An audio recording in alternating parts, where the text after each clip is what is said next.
First up, let me start off by saying I just feel completely and utterly bad for Levi. Zeke literally like turned all his people into Titans. Levi had to kill like all of them and then like try to like recapture Zeke. Episode 73 and 74 Attack on Titan.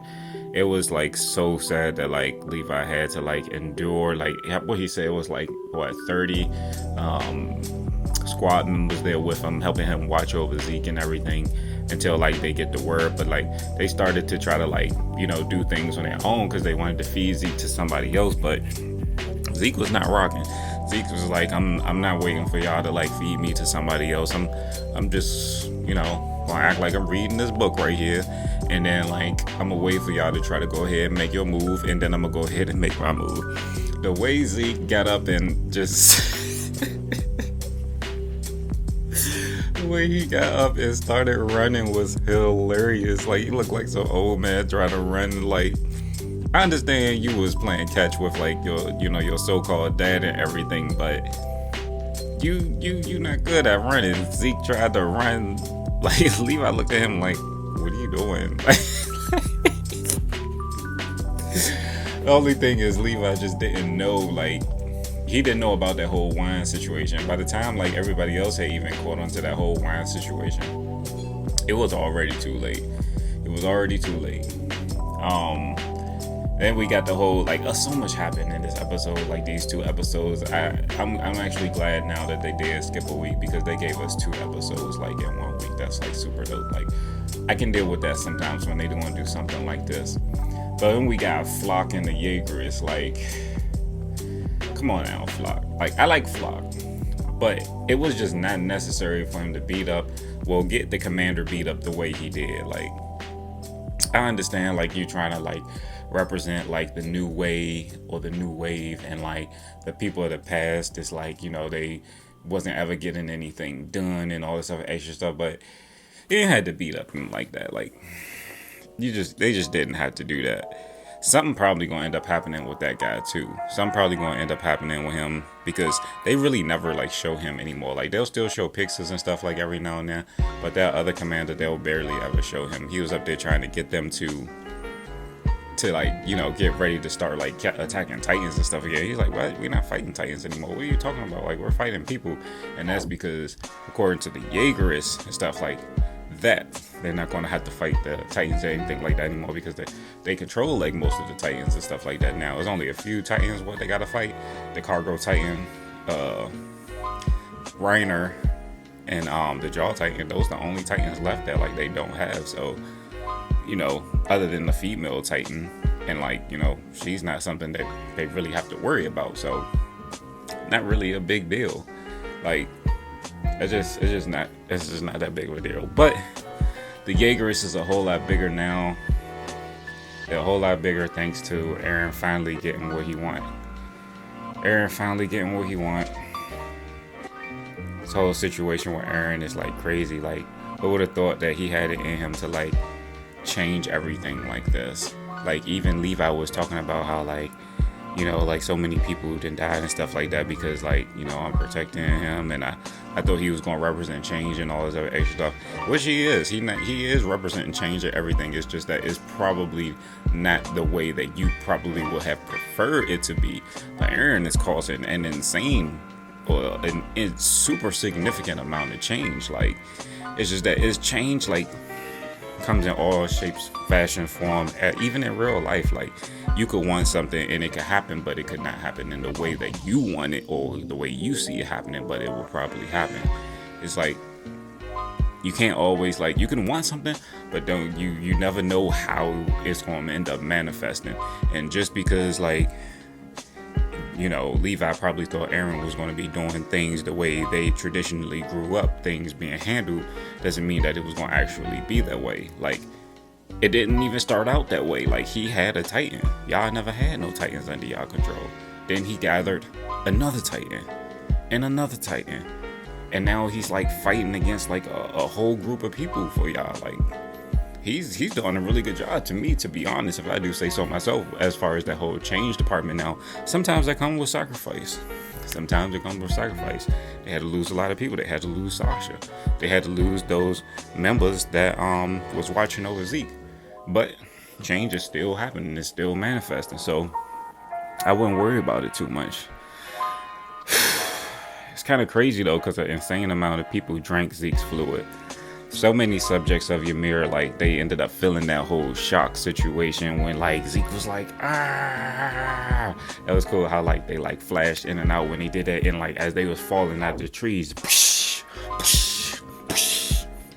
that was, like, super amazing. They did a really good job on that animation. But so many people, like, that was, like, even far off felt it. Like, a lot of people felt that shock, including Falco. Like, Falco felt it too. So the question that I have is, does this mean that Falco will eventually turn into a Titan? Because, like, when you think about it, they focused a lot of attention on, like, all the subjects of Ymir that ended up feeling that shock based on Yeek's yell. But the main person that they really focused on was Falco.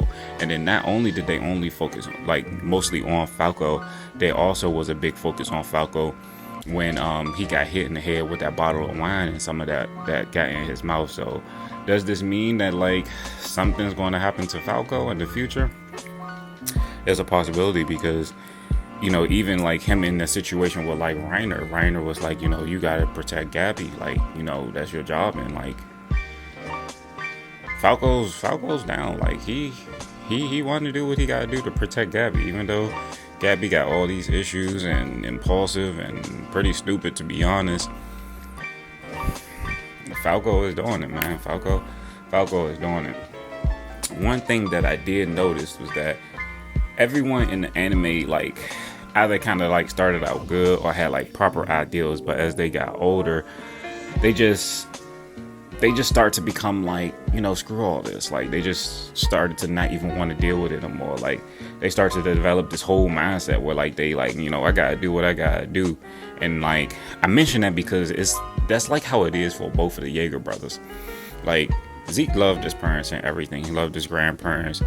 But eventually, through all the hardships and stuff, he was like, the way they doing things is not going to work. And it's the same thing that happened with Eren. Eren grew up with the MPs and everything, like, fighting for everybody, people dying and all this other extra stuff, having, like, proper or decent or good, like, morals or ideals, and eventually got to the point where, like, they was like, you know, none of this is working. So then they started taking things and matters into their own hands, and they had to make a lot of sacrifices. That goes back to what I was talking about the sacrifice. They had to make a lot of sacrifices for that. The only thing about it is that I am upset that Eren had to use such tactics on Mikasa and Armin. Like, they don't directly tell you on the episode, but I'm pretty sure he did what he did. It was like an on purpose sort of thing. You can, like, really tell, because Mikasa's strength is, like, her physical, like, abilities, and Armin's strength is his, like, mental abilities, like tactics and stuff like that.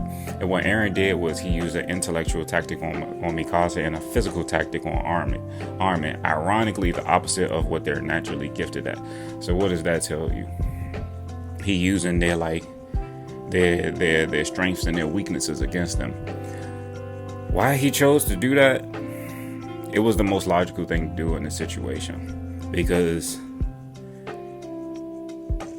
realistically, there's no way that Eren could win, like, mentally against Armin, or, like, physically against Mikasa. Then also he used the fact that Mikasa likes him a lot against her as well, and he succeeded in that sort of thing. It's just that I feel like some of this, especially as, like,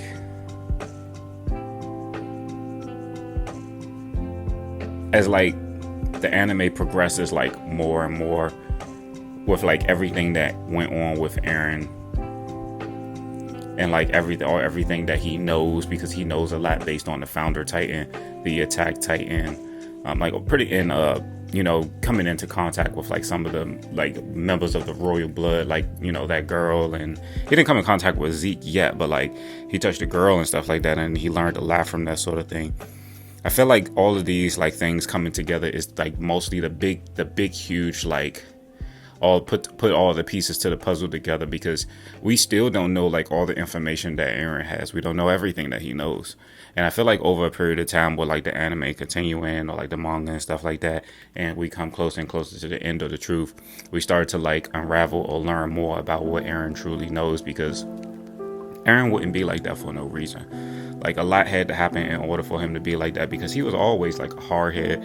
He was always like one of those types where like, I gotta like, save everybody. I gotta do what I gotta do, even though he wasn't the smartest or the strongest. But he always held on to like his morals and stuff. And now it's just like all the morals and stuff is like gone out the window. Like I know that I have to be the one to save, all my people. I want them to live good, healthy, long lives. I don't want them to have to deal with this Titan stuff that I had to deal with. If I only got 4 years left, I want to use these 4 years left that I have in order to, protect Mikasa, protect Armin, protect Jean, Connie. He tried to protect Sasha. It just didn't work out in that way. Realistically, she was supposed to survive, but sometimes you can't help unknown variables, like a Gabby coming through and then like, shooting her. And Gabby is trained. She know how to use that gun. I tell you, if there's anything that Gabby know how to use, she know how to use that gun. So at this point right now, I'm just looking forward to like what's going to happen with like Zeke, because at the end of this last recent episode, like Levi told him not to move. He said, do not move, because if you move, this thing is going to blow you up. And that's a double-edged sword, because Zeke is desperate right now.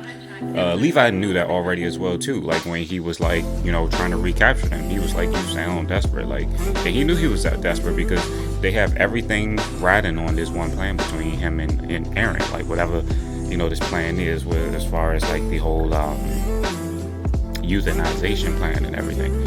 He did mention that like, I could tell you the plan, but like you wouldn't understand it anyway, or some stuff like that. Which in reality, realistically, it is a good plan.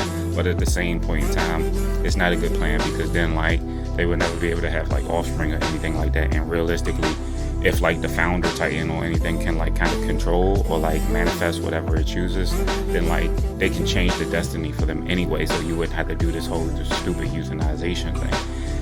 Like you could literally fix everything like that. The only thing is like you'll have to fix the stuff with the nations. And Eren is like, what, screw it. He's like, I'm gonna just go along with this sort of thing right now. I kind of feel like he have like a hidden agenda or something like that. But you never know knowing Eren. You never know. They showed us a little bit of what went on with like him and Zeke, and he didn't seem like convincing when it came to that whole plan that Zeke had. Especially not to mention like when he was talking about how his dad, and like Zeke was like, oh, so you agree with that and stuff like that. So I don't know. It just don't sound convincing to me. I think Eren have like a hidden agenda, but right now, mostly I'm worried about what's going to happen with Levi and Zeke, because Levi was insanely close to that explosion, and he don't have like, if he gets hurt or killed or something, he can't just come back because he don't have the healing abilities that the Titans have. So I hope Levi gonna be all right, but like I know Zeke gonna be okay, because he's royal blood and he's a Titan. So I don't even know if we getting any more episodes, to be honest, because I think this week or next week is like the last. So like they calling it like the Attack on Titan the last season, but are they gonna finish it? I'm confused at this point. I know this video went on longer than like normally like I would like hope for it to be, but they created 2 like animes this time instead of 1. I really could keep on like discussing this sort of thing, but I'm gonna go ahead and cut it off right here. And like I hope we got at least 1 more week of this, because this is really good. But even if not, I'll just jump into the manga and then we just continue the conversation.